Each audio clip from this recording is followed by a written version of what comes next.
Hello everybody, my name is Caleb.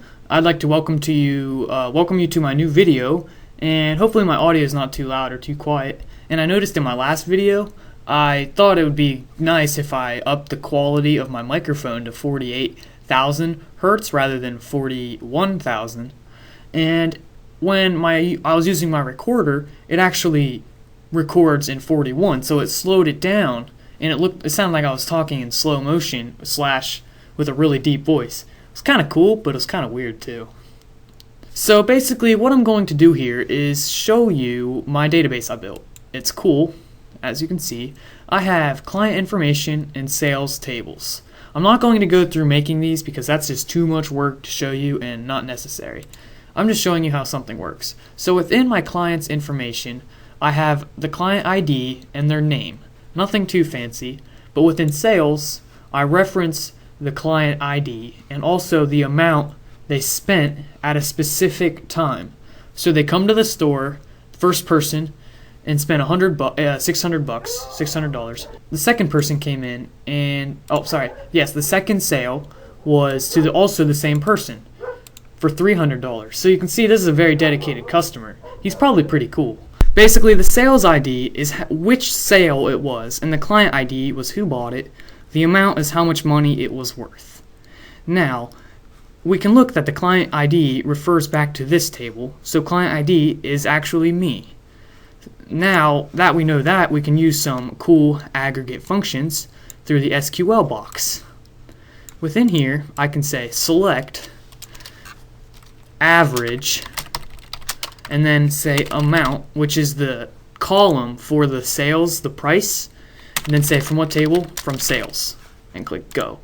Now you can see in average, people spent this much money, $83,601 per sale. Now the reason it's so high when the numbers were kind of low was if we look back, somebody actually spent a lot of money. This is called an outlier, and it kind of messes up statistics. But this is something you have to deal with. So what we can do now is we can say select max sales. Sorry, not sales. Amount, because that's the column we're retrieving from sales. Go. So this is the person who bought the most. So what we can do is we can actually, like I said, use distinct. We can count these, so select count. Let's count the sales ID. This will give us the most accurate because it's the primary key. But as you can see, every single column is filled with something, so it doesn't really matter for this case. From sales. This will give us how many sales there were. 12. Now, we can say distinct sales ID. And the result should be the same. And I'll tell you why in a second. The reason for this is there is actually every single one of the sales ID is unique. So in order to use a distinct, we have to use an ID that repeats, or something else that repeats. For example, the client ID. If we use inline, select, if we click go, we're going to get 12. Oopsies, my bad. Let's see, what did I screw up? Client. Make sure you spell it right. Client. Go. 12. Now, if we put distinct within here,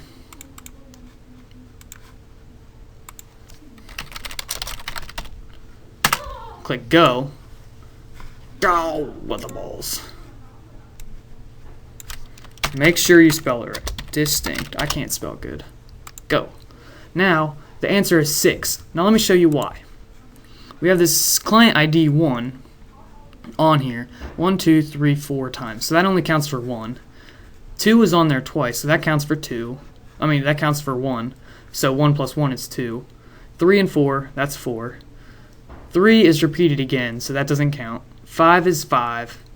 6 is 6, and then 2 is repeated down here. So we actually only have 6 distinct IDs. Now I'm going to show you group by statements. We can say select average. What do we want to select the average of? The amount, because that is how much they spent from sales. So that's the table we're getting it from. And we're grouping it by group by within parentheses. I can say, actually I don't even think it is, I can't remember. Group by Let's group it by the client ID, and then click go. There we go. Now we can see the average for each person, but there's a problem. We don't see what person it goes to. So to fix this, we can say select client ID and then comma go. Now we can see that client ID 1 bought this much, client ID 2 bought this much, client ID 3 bought this much, and so on. Okay, so now I'm going to tell you how to use a join with an aggregate function. What I want to do is I want to use also the person's name, and I want to retrieve the max amount they've spent at the store. So we're going to select something. So we can leave select here, and what are we going to select? Well, we're going to select the client ID, and then we're going to select the max amount, and we're also going to select their name. Now you have to say where we are getting this information from, and then joining on what table. So we are going to get it from the sales table, and do an inner join with the client information table. Great. Now, how are these tables related? What is connected between them?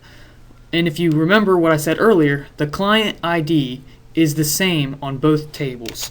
So we're going to use the keyword using, which is basically saying client ID equals client ID. Just like this. Now, how are we going to group this? We want to know what each person spent their max. So we're going to group it by the client ID. Group by client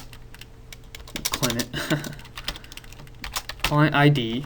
And yeah, I think that's it. Let's go and see if this works. Alright, great, it did. I didn't screw something up. That's surprising.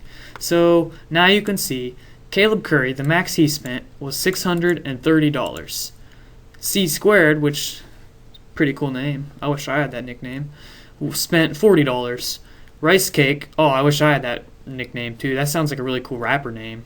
Spent this much. Terry Smith. I wish I knew somebody named that. Jerry Canoulas. I wish I made somebody up named that, and I don't even know who PJ Simon is, but sounds cool. So this is how much each person spent, and that is the basics of using aggregate functions with distinct grouping by, and also using joins to combine two tables. Thank you for watching, and I'll see you in my next MySQL video. We are going back to the real world.